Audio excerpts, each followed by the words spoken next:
Dans ce tutoriel, on va essayer de reproduire un effet qu'on retrouve très souvent en ce moment, notamment sur le site d'Apple dans les présentations de produits, qui est l'effet miroir, c'est-à-dire une vidéo avec la réflexion d'une image un petit peu atténuée vers le bas. Donc on va choisir un plan sur lequel on va appliquer cet effet, qui est celui-ci, un plan de funiculaire au Chili. Alors, je le mets en mémoire, comme c'est.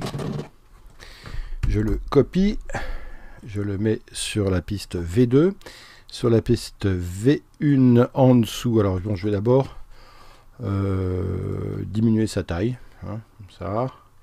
Et puis également, vous voyez vers le bas, enlever, on voit que l'image n'est pas tout à fait.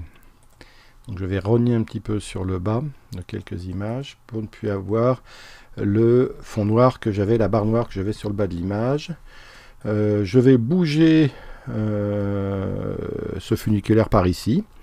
Je vais incruster un fond gris dessous sur la piste V1. Donc je passe sur V1.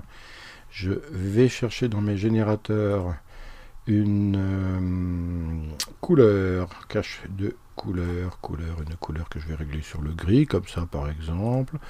Gris peut-être un peu plus clair, un peu, voilà, comme ça. Sur une longueur, bon, mettons pour le moment 1 seconde, et puis on arrangera ça après. Pour faire 1 seconde, je fais 1 et 1 point. Ça me fait 1 seconde que j'insère et que je tire pour que ça couvre mon plan. Voici.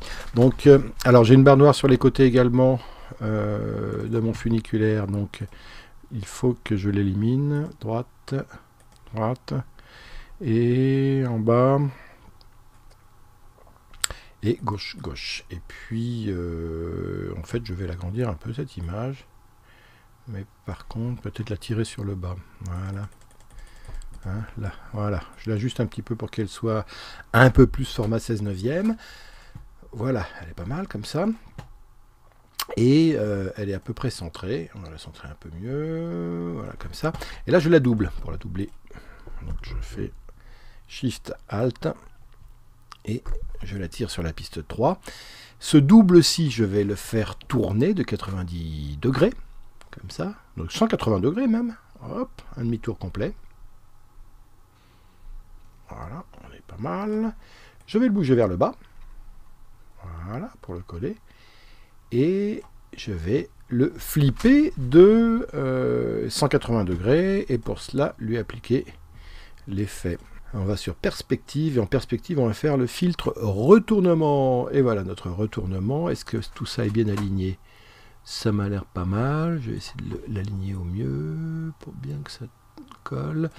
Je m'aperçois que sur les côtés c'est pas tout à fait en face, qu'il va falloir que sur la piste 3 je joue un petit peu sur le rognage ici par exemple. Si je suis sur 3, je suis pas assez sur 2. Je suis trop loin, donc il faudrait que je sois sur 2,5. Voilà, est-ce que c'est mieux comme ça? Oui, c'est mieux aligné. Pareil de l'autre côté, sur 2, je suis pas bon, sur 4 encore moins. Il faudrait que je sois à 1,5 pour que ce soit parfait. Voilà, c'est très bien. Donc j'ai mes deux images retournées. Maintenant, celle d'en dessous, il faudrait que je lui enlève un petit peu d'opacité aussi, donc c'est la V3. Pour qu'elle se détache un peu. Alors c'est pas mal même avec l'opacité, mais maintenant il faut que j'applique un dégradé vers le bas pour avoir cet effet, vous voyez, où ça se fond progressivement dans le gris, hein, le miroir, l'image miroir du funiculaire. Donc je sélectionne ma piste 3, je lui applique un filtre qui est en fait un cache d'image, que je vais chercher dans cache, filtre vidéo, cache d'image. Voilà, ce cache d'image, le voici. Il faut que je mette une image dedans. Cette image, je vais aller la chercher dans mes générateurs, et je vais dans mes générateurs, et dans mes générateurs que je trouve dans rendu, je vais chercher un dégradé. Dégradé comme ça, je vais dans les contrôles.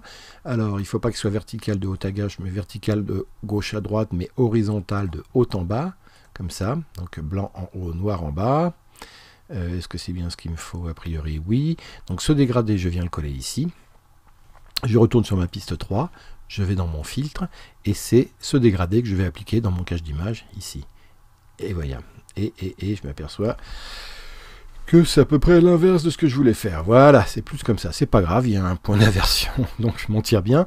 Alors c'est un peu mieux, on peut à nouveau continuer à jouer sur l'opacité pour avoir le fondu dans le gris comme ça, mais c'est pas encore parfait. Et pour que ce soit vraiment parfait, il faut que je revienne dans mon filtre et ce cache d'image, je vais lui appliquer autre chose qui s'appelle filtre vidéo. On va encore dans cache. Et c'est un correcteur de cache. Voilà le correcteur de cache qui me permet de jouer sur l'adoucissement, sur les bords de ce cache de manière à le fondre un peu plus vite dans le gris. Alors là, je vais jouer, vous voyez, si j'enlève ici comme ça, je vois qu'il se fond très vite. Hein, ici, on le coupe au milieu pratiquement.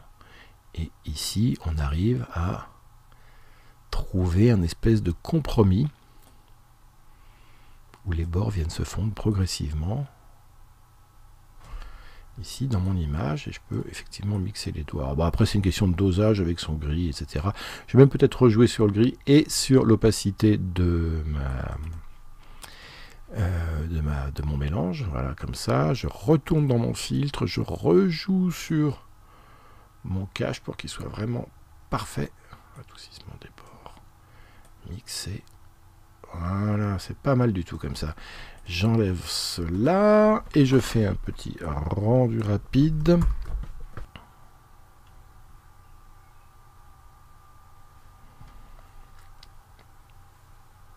Alors, lisons ce que cela donne.